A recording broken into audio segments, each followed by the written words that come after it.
Hello दोस्तों, welcome to my YouTube channel concept मस्ती पे आप सभी दोस्तों का स्वागत है। अगर आप हमारे वीडियो पे नए हों तो कृपया आप चैनल को सब्सक्राइब करें और लाल को वाला बटन दबा दें। और साथ ही साथ अगर आपको वीडियो अच्छा लगता है तो लाइक करें और दोस्तों को शेयर ज़रूर करें और वीडियो को शुरू से अंत तक देखने की कोशिश ज़रूर करें। मैं उम्मीद करता हूँ कि अगर आप हमारे वीडियो को शुरू से लास्ट तक देखते हैं तो आपको बहुत ही बेहतरीन कॉन्सेप्ट क्लियर होगा और अच्छे से क्लियर होगा, ताकि आप कहीं भी किसी भी तरीके की समस्या प्रॉब्लम फेस करने की ज़रूरत नहीं पड़ेगी। तो आइए बिना टाइम वेस्ट किए शुरू करते हैं। तुल्यांकी भार। देखिए, मैंने इसके पहले एक वीडियो बनाया था तुल्यांकी भार के विषय में, एटॉमिक वेट के विषय में बताया था। लेकिन यहाँ पे उसका दूसरा पार्ट है जिसका नाम है अम्ल का तुल्यांकी भार। क्या है? अम्ल का तुल्यांकी भार। इसको इंग्लिश में बोलेंगे आप equivalent weight of acid. Equivalent weight of acid. तो अम्ल का तुल्यांकी भार क्या होता है, परिभाषा देख लेते हैं एक बार। अम्ल का तुल्यांकी भार वह संख्या है जो यह बतलाती है कि भार के विचार से उसके कितने भागों में एक भाग विस्थापनीय अथवा रिप्लेसेबल हाइड्रोजन है। बात समझ रहे हैं? बोल रहा है कि अम्ल का तुल्यांकी भार वह संख्या है अथवा नंबर है जो यह बतलाती है या समझाती है, दर्शाती है कि भार के विचार से उसके कितने भागों में एक भाग विस्थापनीय हाइड्रोजन है, कि उसके कितने भागों में एक भाग विस्थापनीय मतलब जो ट्रांसफ़र होने वाला हाइड्रोजन होगा वो कितना होगा, कितना नहीं होगा। उसी से आपका अम्ल का तुल्यांकी भार पता चलेगा। ठीक। दूसरा क्या होता है इसमें, देखिए, किसी अम्ल के एक अणु में उपस्थित विस्थापनीय या ट्रांसफर हाइड्रोजन परमाणुओं की संख्या उस अम्ल की क्षारकता, अथवा इसी को क्षारकता को इंग्लिश में बोलते हैं बेसिसिटी। क्या बोलते हैं? बेसिसिटी बोलते हैं, कहलाती है। तो एक बार इसको एक और बार समझ लीजिए। कहता क्या है कि किसी अम्ल के एक अणु में उपस्थित विस्थापन या ट्रांसफर हाइड्रोजन परमाणुओं की संख्या उस अम्ल की क्षारकता अथवा बेसिसिटी कहलाती है। अब देखिए, इसको मैथमेटिक्स की भाषा में उसको क्या हम दर्शाएंगे। देखिए, अम्ल का तुल्यांकी भार जो होता है, अम्ल का तुल्यांकी भार जो होगा बराबर होगा किसके बराबर होगा? अम्ल का अणुभार जो होगा, जिसका हम तुल्यांकी भार निकालेंगे, जिस अम्ल का, उसका तुल्यांकी भार होता है अम्ल का अणुभार। उसका अणुभार निकालेंगे अर्थात मॉलिक्यूलर वेट ऑफ एसिड निकालेंगे। अब बट्टे करेंगे का अम्ल की क्षारकता, अथवा जितना हाइड्रोजन आपका जाएगा, जितना आप हाइड्रोजन को रिप्लेसमेंट करेंगे। जैसे देखिए, मान लीजिए HCl होता है ना, क्या होता है? HCl। तो HCl को आप किस तरीके से करेंगे? तोड़ेंगे इसको, तो H प्लस Cl माइनस। तो देखिए, यहाँ से एक हाइड्रोजन जा रहा है कि नहीं जा रहा है? तो इसका अगर देखेंगे HCl का, ठीक ना, बेसिसिटी देखेंगे कितना हो जाएगा? एक हो जाएगा, क्योंकि HCl में से एक का हाइड्रोजन न जाएगा सिर्फ। तो इसकी बेसिसिटी कितनी हो जाएगी?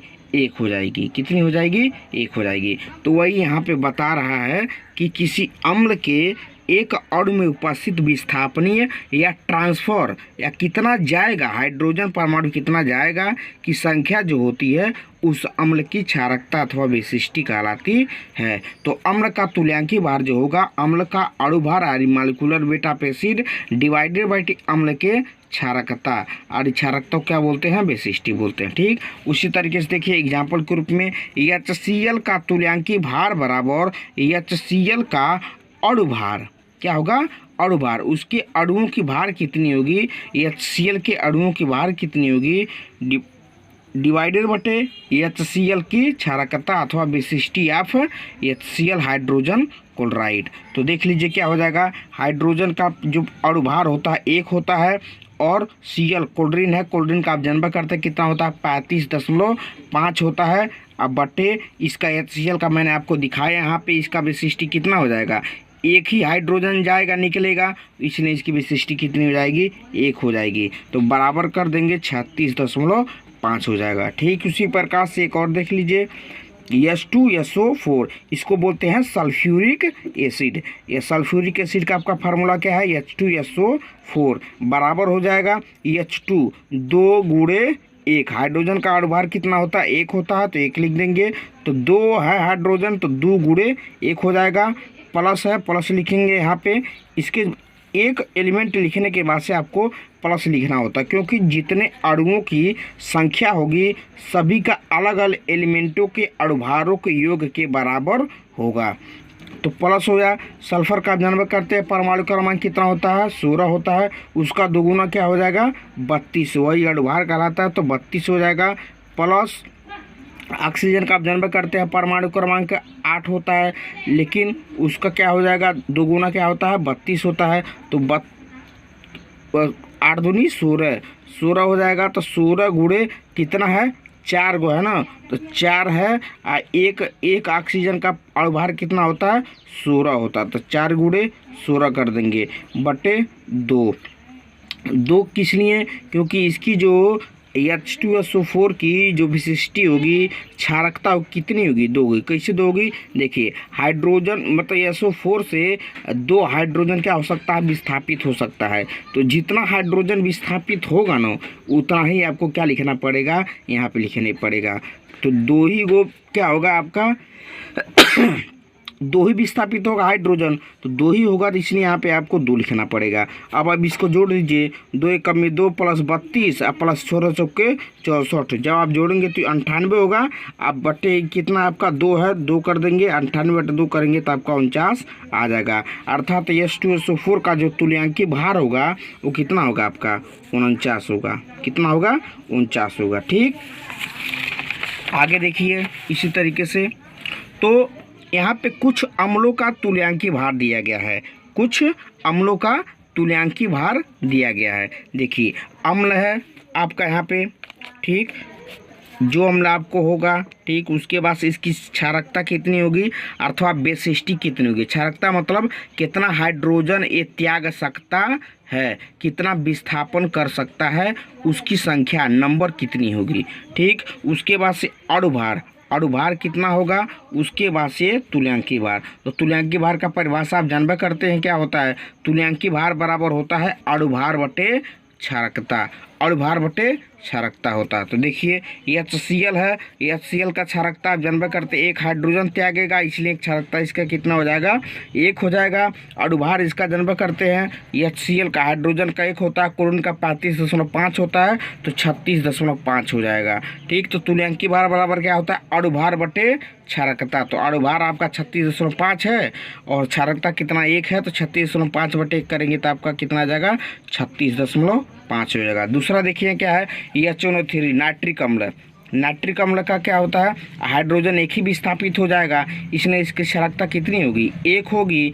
और अणुभार क्या कितना हो जाएगा, देखिए H हाइड्रोजन का 1 हो गया, नाइट्रोजन का 7, नाइट्रोजन का परमाणु क्रमांक कितना होता है, 7 होता है ना, लेकिन इसको जब करेंगे तो जब इसका अणुभार लिखेंगे तो 14 हो जाएगा। तो 1 प्लस 14, ऑक्सीजन का कितना होता है, 16 होता है अणुभार, कितना होता है 16, लेकिन ऑक्सीजन का 16 होता है, लेकिन कितना ऑक्सीजन है, 3 है ना, तो 3 गुणे 16 करोगे तो 16 यहाँ 48 है, हाइड्रोजन का 1 है 47 है, और उसके बाद से नाइट्रोजन का 14 जोड़ेंगे तो 63 आपका हो जाएगा। तो 63 हो जाएगा। तुल्यांकी भार बराबर क्या होता है, अणुभार बटे क्षारकता, 63 बटे 1 करेंगे तो आपका तुल्यांकी भार कितना आ जाएगा, 63 आ जाएगा HNO3 का नाइट्रिक अम्ल का। ठीक, उसके बाद से देखिए एसिटिक एसिड का CH3COOH का कितना हो जाएगा, इसका हाइड्रोजन सिर्फ 1 ही विस्थापित हो जाएगा। किस तरीके से विस्थापित होता है इसको देख लीजिए, CH3COOH होता है ना, तो इसको जब आप करेंगे ब्रेक करेंगे तो इस तरीके से टूटता है, CH3COO यहाँ पे निगेटिव हो जाता है और प्लस H पॉजिटिव हो जाता है। तो कितना निकल रहा है, 1 ही तो निकल रहा है ना, ये एक ही निकल रहा है, इसलिए इसकी बेसिस्टी कितनी हो जाएगी, क्षारकता 1 होगी। और अनुभार आपका, आपने इसको देखा ही, कार्बन का कितना होता है 12 और 3 गुणे 1, और कार्बन का फिर से 12 प्लस ऑक्सीजन का कितना होता है 16 प्लस 16 और प्लस 1, जोड़ेंगे 60 होगा। और 60 अणुभार तुल्यांकी भार बराबर जनबा करते हैं अणुभार बटे क्षारकता, तो 60 बटे कर देंगे 60 आ जाएगा। उसी तरीके से सल्फ्यूरिक अम्ल का आपको दिखाई किया कि इसकी विशिष्टि कितनी होती है, क्षारकता 2 होती है और इसका अणुभार कितना होता है 98 होता है। तो 98 बटे 2 तुल्यांकी भार बराबर क्या हो जाएगा आपका 98 तुल्यांकी भार बराबर क्या हो जाएगा अणुभार बटे क्षारकता, तो 98 बटे 2 बराबर कितना हो जाएगा 49 हो जाएगा। और उसके बाद देखिए H3PO4, H3PO4 का देखिए क्षारकता कितना होगा 3 होगा। 3 क्यों हो गया, क्योंकि देखिए हाइड्रोजन यहाँ पे विस्थापन कितना हाइड्रोजन है 3 हाइड्रोजन विस्थापित हो सकता है इस यौगिक में से, 3 हाइड्रोजन का ट्रांसफर हो सकता है, इसलिए आपको यहाँ पे इसका जो क्षारकता होगी विशिष्टि कितनी होगी 3 होगी। और इसको आप जोड़ेंगे तो 3 गुणे 1, हाइड्रोजन का पर अणुभार कितना होता है 1 होता है, लेकिन हाइड्रोजन कितना है यहाँ पे 3 है, तो 3 गुणे 1 हो जाएगा, क्या हो जाएगा 3 गुणे 1 प्लस फास्फोरस का कितना होता है परमाणु क्रमांक, फास्फोरस का 15 होता है, तो 15 हो जाएगा प्लस फास्फोरस का परमाणु क्रमांक 15 होता है, लेकिन इसका क्या करेंगे आप दोगुना करेंगे तो 15 दूनी आपका ये 30 हो जाएगा, ठीक, प्लस हो जाएगा। ऑक्सीजन का कितना होता है, ऑक्सीजन का आप जनबा करते हैं 16 होता है अणुभार, लेकिन कितना है 4 है, तो यहाँ पे 4 कर देंगे। इस तरीके से जोड़ेंगे तो आपका यहाँ पे 98 आएगा, कितना आएगा 98 आएगा। और जब इसको जोड़ेंगे 98 तो और क्या निकालना है आपको तुल्यांकी भार निकालना है, तुल्यांकी भार बराबर अणुभार बटे कितना होगा आपका क्षारकता, तो 98 बटे 3 कर देंगे तो उसके बाद देखिए क्षार का तुल्यांकी भार क्या निकालना है आपको, क्षार का तुल्यांकी भार क्या होता है परिभाषा देख लीजिए। क्षार का तुल्यांकी भार वह संख्या है जो यह बतलाती है या समझाती है कि भार के विचार से उसके कितने भाग में एक भाग विस्थापनीय OH निगेटिव क्या है OH निगेटिव उपस्थित है, या जो किसी अम्ल के एक तुल्यांकी भार से पूर्णतः उदासीन हो सकता है। क्या हो सकता है, एक तुल्यांकी भार से पूर्णतः उदासीन हो सकता है। इसके पिछले वाले में देखा होगा आपने कि H पॉजिटिव वहाँ पे उपस्थित था और यहाँ पे क्या है आपका OH निगेटिव है, तो क्षार में OH निगेटिव होगा और अम्ल में क्या होगा H पॉजिटिव होगा। इस बात को ध्यान देने वाली चीज़ है।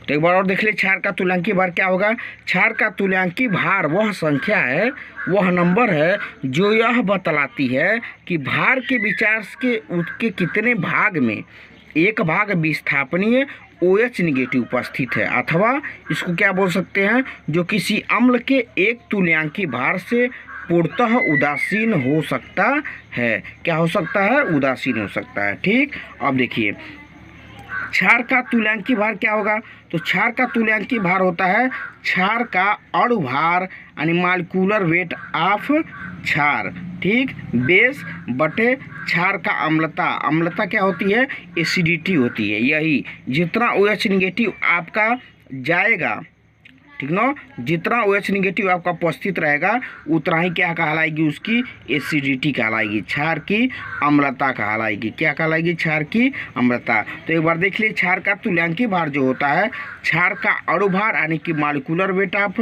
बेस बटे क्षार की अम्लता अथवा बेस की क्या होती है एसिडिटी कितनी होगी, ठीक है। देखिए तो इसको आप बोल सकते हैं NaOH का तुल्यांकी भार कितना होगा, तो यहाँ से आपका OH निगेटिव सिर्फ आपका एक ही तो निकलेगा, OH negative Na positive plus OH negative में टूटेगा, तो आपका OH निगेटिव मतलब क्या हो जाए एक ही तो है यहाँ पे, इसलिए NaOH का तुल्यांकी भार जो होगा तो सोडियम का जन्म करते कितना होता है अणुभार 23 होता है, 23 होता है क्योंकि 11 इसका सोडियम का परमाणु क्रमांक होता है, 11 दूनी 22 था अपवाद के रूप में इसका 23 होता है, प्लस ऑक्सीजन का कितना होता है 16 आप जनबा करते हैं, और हाइड्रोजन का 1 होता है, जोड़ेंगे 40 हो जाएगा, अब बटे 1 करेंगे तो 40 बटे 1 बराबर 40 हो जाएगा तुल्यांकी भार, ठीक। उसके बाद देखिए कैल्शियम हाइड्रोक्साइड CaOH का होल ट्वाइस। तो कैल्शियम का जन्म करते हैं परमाणु क्रमांक 20 होता है, इसका दोगुना कितना हो जाएगा 40 हो जाएगा। प्लस देखिए ऑक्सीजन का सूरज होता है जन्म करते हैं, हाइड्रोजन का 1 होता है, लेकिन इन दोनों का 2 है ना, तो 2 का इन दोनों को कोष्टक में करके इनका 2 होंगे। देखिए यहाँ पे OH निगेटिव कितना है 2 है, कितना है 2, इसलिए 2 से आप भाग करेंगे तो 74/2 बराबर यहाँ इसका 37 आ जाएगा। इसी तरीके से देख लीजिए NaH4OH का क्या हो जाएगा 1 ही होगा, इसका जोड़ेंगे तो आपका उत्तोलनांकी भाग 35 आएगा। और BaOH का होल ट्वाइस जो होगा इसका 60 अथवा इसका एसिडिटी जो होगी, अम्लता जो होगी, इसकी अम्लता कितनी होगी, इसकी 2 होगी, तो 171.34/2 हो जाएगा। तो इसका जब आप तोड़ेंगे 2 से जब इसका डिवाइड करेंगे तो 85.67